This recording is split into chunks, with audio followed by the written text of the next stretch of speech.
வணக்கம். மாலை முரசு செய்திகளை விரிவாக பார்ப்பதற்கு முன் தலைப்புச் செய்திகள். பரபரப்பான அரசியல் சூழலில் இன்று கூடுகிறது நாடாளுமன்ற பட்ஜெட் கூட்டத்தொடர். இரு அவை உறுப்பினர்கள் பங்கேற்கும் கூட்டுக் கூட்டத்தில் காலை 11 மணிக்கு உரையாற்றுகிறார் குடியரசுத் தலைவர் திரௌபதி முர்மு.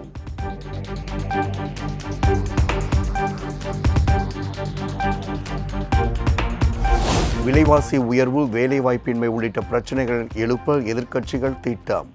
பொருளாதார மந்தநிலை உள்ளிட்ட பல்வேறு விவகாரங்கள் குறித்து கேள்வி எழுப்ப வியூகம்.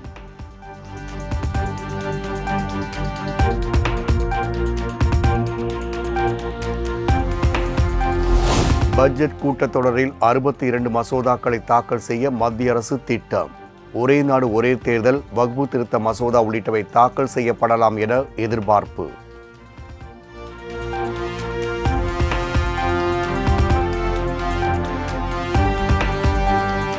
2025-26 நிதியாண்டுக்கான மத்திய பட்ஜெட் நாளை தாக்கல். தொடர்ந்து 8வது முறையாக பட்ஜெட்டை தாக்கல் செய்கிறார் மத்திய நிதியமைச்சர் நிர்மலா சீதாராமன்.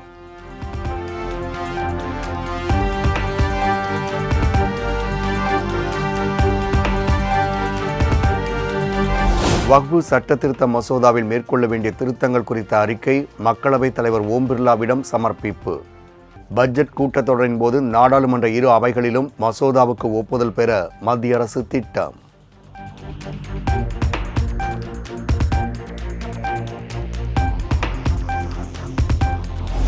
வக்ஃபு வாரிய சட்டத்திருத்த மசோதாவுக்கு அவசரமாக ஒப்புதல் வழங்கி இருப்பது ஏற்புடையது அல்ல. சிறுபான்மை மக்களுக்கு எதிரான மசோதாவை மத்திய அரசு கைவிட வேண்டுமென்றும் எதிர்க்கட்சித் தலைவர் எடப்பாடி பழனிசாமி வலியுறுத்தார்.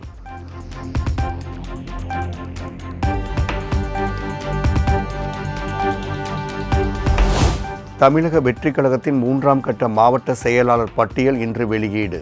ஏற்கனவே 38 பேர் அறிவிக்கப்பட்டுள்ள நிலையில் கிருஷ்ணகிரி, சேலம், கோவை உள்ளிட்ட மாவட்டங்களுக்கான செயலாளர்கள் இன்று அறிவிக்கப்படுகின்றனர்.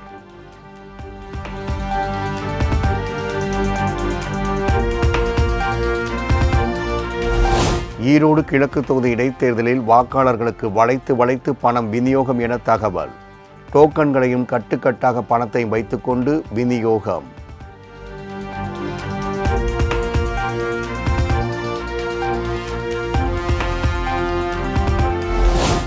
குடியரசு துணைத் தலைவர் ஜெகதீப் தன்கர் இன்று சென்னை வருகை.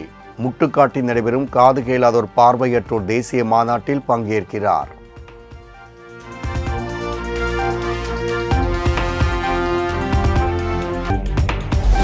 மத்திய உள்துறை அமைச்சர் அமித்ஷா இன்று சென்னை வருகை. முன்னாள் குடியரசு துணைத் தலைவர் வெங்கையா நாயுடு இல்ல திருமண விழாவில் பங்கேற்க உள்ளதாக தகவல்.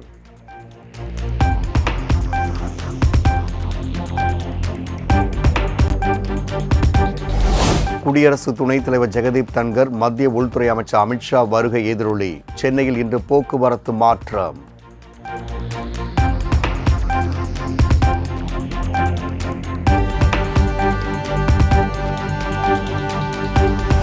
இன்று தமிழகம் வரும் மத்திய உள்துறை அமைச்சர் அமித்ஷாவை கண்டித்து கருப்பு கொடி ஆர்ப்பாட்டம் நடைபெறும்.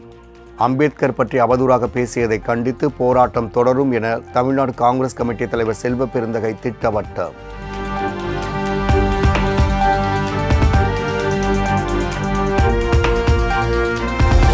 நீங்கள் கருப்பு கொடி காட்டுவதால் அமித்ஷா பயந்து விடுவாரா என்ன என செல்வ பெருந்தகைக்கு அண்ணாமலை பதிலடி.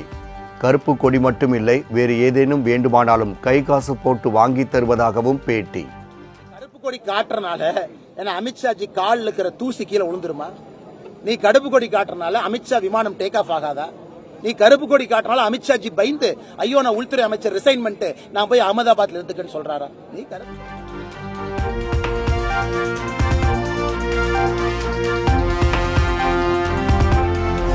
மதுரை காமராஜர் பல்கலைக்கழக துணைவேந்தர் நியமனத்திற்கான தேடுதல் குழு அறிவிக்கையை திரும்ப பெற வேண்டும். தமிழ்நாடு அரசுக்கு ஆளுநர் ஆர் என் ரவி வலியுறுத்தல்.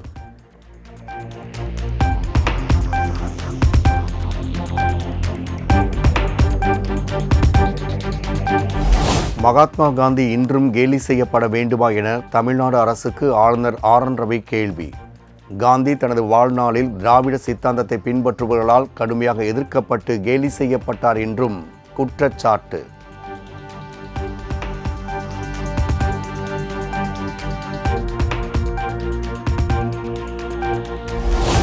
காந்தி நினைவு நாளை அரசியலாக்குவதை விடுத்து மக்களிடையே நல்லிணக்கத்தை வளர்க்க கவனம் செலுத்துங்கள். தன்னை மன்னராக நினைத்துக் கொண்டு அதிகாரம் செய்யும் மனநோயில் இருந்து ஆளுநர் விடுபட வேண்டும் என்றும் அமைச்சர் சாமிநாதன் அறிக்கை.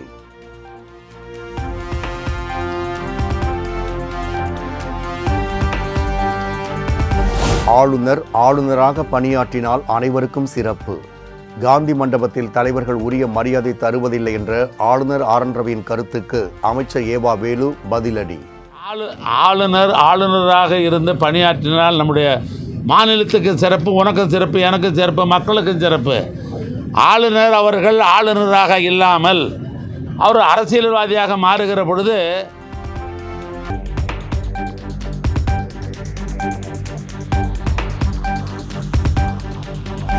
மக்களின் ஒருமித்த போராட்டத்தின் எதிரொலியாகவே டங்ஸ்டன் திட்டம் ரத்து செய்யப்பட்டது. பேரவையில் தீர்மானம் நிறைவேற்றப்பட்டதால் சுரங்க அறிவிப்பு திரும்பப் பெறப்படவில்லை என்றும் பாஜக மாநில தலைவர் அண்ணாமலை திட்டவட்டம்.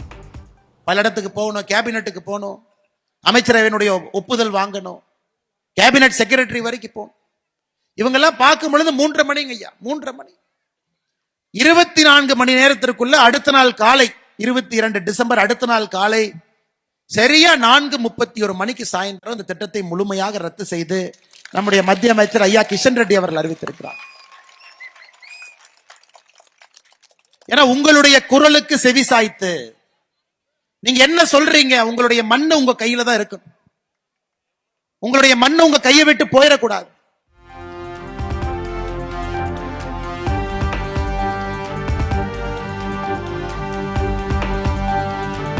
அண்ணா பல்கலை மாணவி வழக்கில் காவல்துறை சேர்ந்தவர்களுக்கும் தொடர்பு உள்ளது.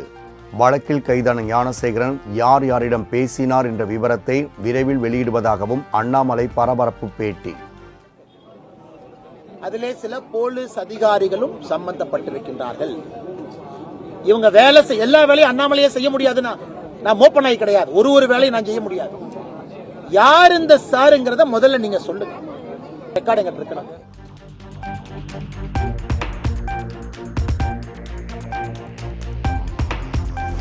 பாஜகவின் பி டீம் நாம் தமிழர் கட்சி என்றால் ஏ டீம் திமுக. 2026ஆம் ஆண்டில் புதிய அரசியல் படைப்போம் என ஈரோட்டில் சீமான் தேர்தல் பரப்புரை. பிஜேபியின் பி டீம் ஏன் நாம் தமிழர் கட்சியின் சீமானும்? அப்ப பி டீம் நானா ஏ டீம் ஒன்று இருக்குல்ல, யாரு?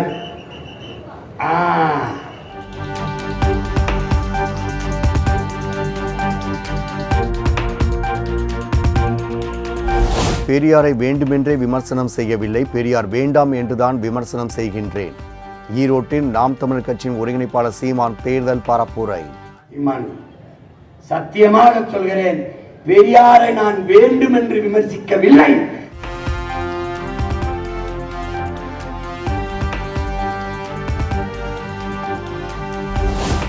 அறுபது ஆண்டுகால திராவிட ஆட்சியில் தாய்மார்கள் 1000 ரூபாய்க்கு கையேந்தி நிற்கிறார்கள் என சீமான் ஆவேசம். 1000 ரூபாய்க்கு பெண்கள் கையேந்தினால் அது புரட்சி பெண்ணா வறட்சி பெண்ணா எனவும் கேள்வி. அப்ப இளம் பெண்ணுக்கு பேர் எப்படி வைக்கலாம்? புரட்சி பெண். இது புரட்சி பெண்ணா, 1000 ரூபாய்க்கு கையேந்தினால் அவள் வறட்சி பெண்ணா என்பதை அறிவார்ந்த தமிழ் சமூகத்தின் மக்கள் சிந்திடுவார்.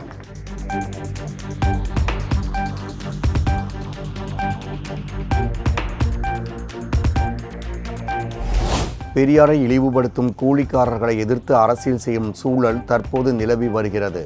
தென்காசியில் நடைபெற்ற நிகழ்ச்சியில் சீமானை மறைமுகமாக சாடினார் திமுக எம்பி கனிமொழி. தமிழன் தமிழன் தமிழன் என்று சொல்லிக்கொண்டு தமிழர்களை கொச்சைப்படுத்தக்கூடிய, தமிழர்களை இழிவுபடுத்தக்கூடிய, தந்தை பெரியாரை இழிவுபடுத்தக்கூடிய சில கூலிக்காரர்களை எதிர்த்து அரசியல் செய்ய வேண்டிய ஒரு நிலைக்கு அவர் தள்ளப்பட்டிருக்கிறார். அதனாலதான் ஒருவேளை பொழுது போடுவோம் அப்படிங்கிறதுக்காக ஒரு கவர்னரை கொண்டு வந்து வச்சிருக்காங்க. அவரும் இல்லைன்னா எல்லாருக்கும் போர் அடிக்கும் இல்லையா?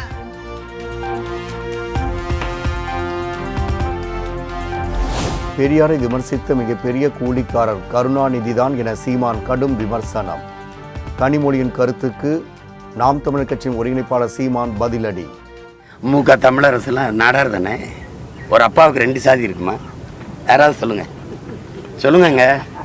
அப்ப என்னதுல போய் தூத்துக்குள்ள நீங்க நீங்க வந்து பெரியாரை பத்தி பேசுறதுக்கு தகுதி ஏதாவது இருக்கா?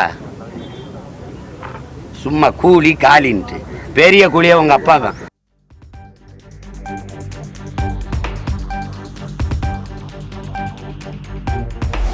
தமிழகத்தில் அப்பாவி மக்கள் பாதுகாப்பாக நடமாட முடியாத நிலை உள்ளதாக பாமக தலைவர் அன்புமணி ராமதாஸ் குற்றச்சாட்டு. போதை மருந்து வணிகத்திற்கு எதிராக போராடிய குத்துச்சண்டை வீரர் வெட்டி படுகொலை செய்யப்பட்ட நிகழ்வை சுட்டிக்காட்டி விமர்சனம்.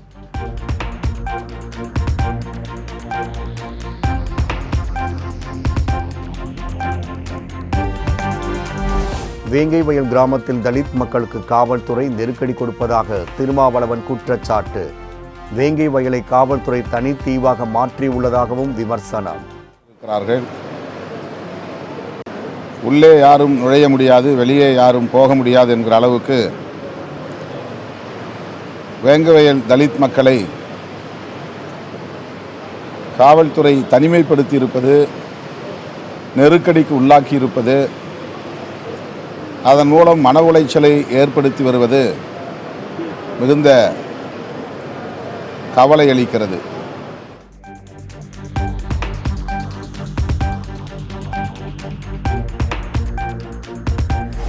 சென்னை ஈசிஆர் சாலையில் பெண்களை இளைஞர்கள் சிலர் காரில் துரத்திச் சென்ற விவகாரம். 2 கார்கள் பறிமுதல் செய்யப்பட்ட நிலையில் குற்றத்தில் ஈடுபட்ட கல்லூரி மாணவர் கைது செய்யப்பட்டுள்ளதாக காவல்துறையினர் தகவல்.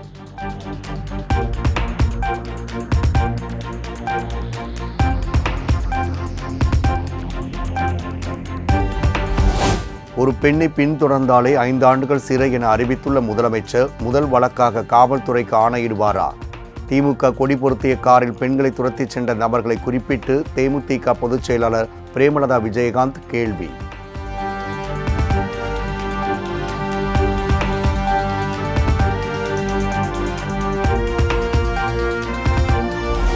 பத்தாம் வகுப்பு பொதுத் தேர்வு எழுதும் மாணவர்களுக்கான செய்முறை தேர்வு தேதி அறிவிப்பு. பிப்ரவரி 22ஆம் தேதி முதல் 28ஆம் தேதி வரை தேர்வுகள் நடைபெறும் என்று அரசு தேர்வுகள் இயக்குனர் அறிவிப்பு.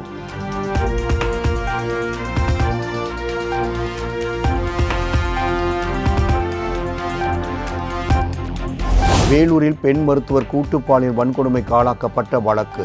குற்றவாளிகள் 4 பேருக்கும் தலா 20 ஆண்டுகள் சிறை தண்டனை விதித்து வேலூர் மகிழா நீதிமன்றம் பரபரப்பு தீர்ப்பு.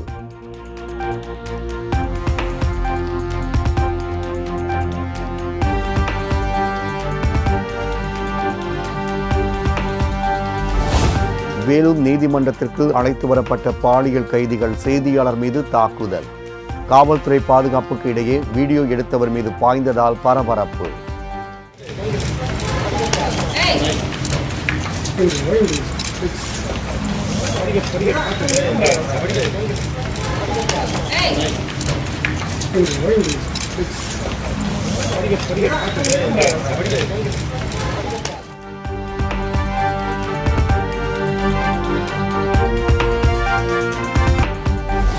கிருஷ்ணகிரி அருகே தேசிய நெடுஞ்சாலையில் வாகன ஓட்டிகளிடம் வசூல் வேட்டையில் இறங்கிய காவலர். வாகனங்களை நிறுத்தி லஞ்சம் பெறும் வீடியோ இணையத்தில் வைரல்.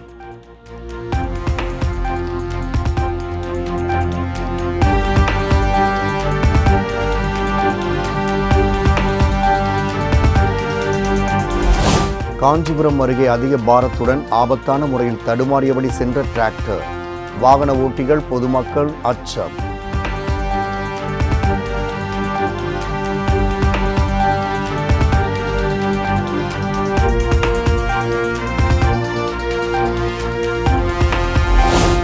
தூத்துக்குடி, நெல்லை, கன்னியாகுமரி மாவட்டங்களில் கனமழைக்கு வாய்ப்பு.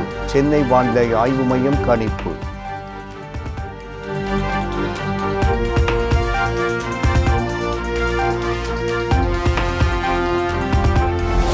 புதுச்சேரியில் தனியார் பள்ளிகள் மாலை 6 மணிக்கு மேல் மாணவர்களுக்கு சிறப்பு வகுப்பு நடத்த தடை. தடையை மீறி செயல்பட்டால் கடும் நடவடிக்கை எடுக்கப்படும் என பள்ளி கல்வித்துறை எச்சரிக்கை.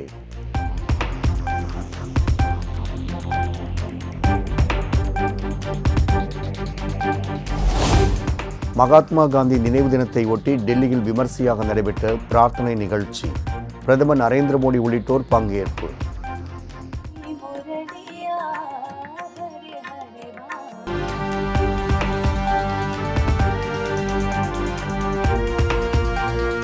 டெல்லியில் ஆம் ஆத்மிக்கு எதிராக காங்கிரஸ் பாஜகவினர் கூட்டு சதி செய்வதாக அரவிந்த் கெஜ்ரிவால் குற்றச்சாட்டு. 2 கட்சியில் யாருக்கு வாக்களித்தாலும் மக்களின் எதிர்காலம் கேள்விக்குறியாகும் என்றும் பிரச்சாரம்.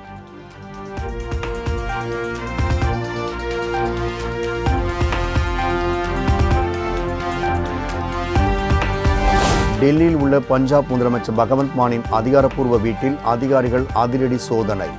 வாக்காளர்களுக்கு பணம் விநியோகம் செய்யப்படுவதாக வந்த தகவலை அடுத்து நடவடிக்கை.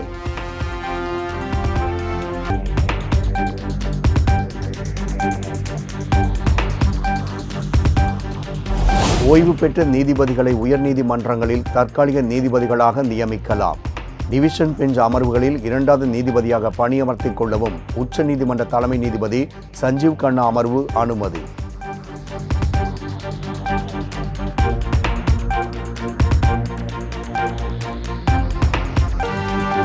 புனேவில் இன்று நடைபெறவுள்ள இந்தியா இங்கிலாந்து அணிகளுக்கு இடையிலான 4வது T20 போட்டி. தொடரை கைப்பற்றும் முனைப்பில் இந்திய அணி வீரர்கள் தீவிர வலைப்பயிற்சி.